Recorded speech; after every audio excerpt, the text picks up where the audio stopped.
మూడేళ్లుగా బిల్లులు రాకపోవడంతో కాంట్రాక్టర్ల కుటుంబాలు ఆర్థిక సమస్యలతో కొట్టుమిట్టాడుతున్నాయని Telangana civil contractors welfare association TCCWA రాష్ట్ర అధ్యక్షులు దర్శనాల్ శంకరయ్య ఆవేదన వ్యక్తం చేశారు. ఇప్పటికే అనేక మంది మానసిక క్షోభకు గురై ఆత్మహత్యకు పాల్పడ్డారని తెలిపారు.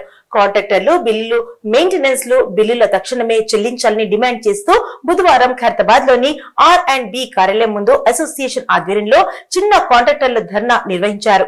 కాంట్రాక్టర్లు బిల్లులు మెయింటెనెన్స్ బిల్లులు ఇవ్వాలని R&B డిపార్ట్మెంట్ కు ఎన్నిసార్లు విజ్ఞప్తి చేసినా ఒక్క పేమెంట్ కూడా చేయలేదన్నారు. బిల్లులు చెల్లించకపోగా కొత్తగా పాత మెయింటెనెన్స్ చేసిన రోడ్ల మీద తిరిగి టెండర్లు పిలిచేందుకు R&B సిద్ధమవుతుందని తెలిపారు. కాంట్రాక్టర్లను మోసం చేసే నిర్లక్ష్య వైఖరిని వీడనాడాలని కోరారు.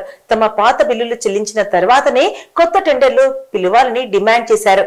R&B నిర్వాకం వల్ల కొంతమంది కాంట్రాక్టర్లు రోడ్డు మీద పడ్డారని, మిగతా కాంట్రాక్టర్లు పరిస్థితి అగమ్య గోచారంగా తయారైందని పేర్కొన్నారు. అనంతరం R&B ఉన్నతాధికారికి వినతి పత్రం అందజేశారు.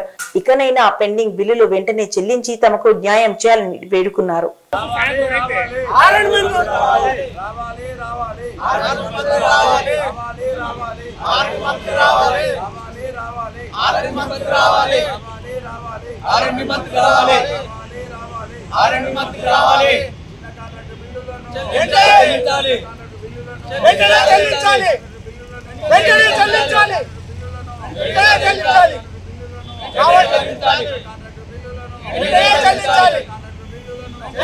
చెల్లించాలి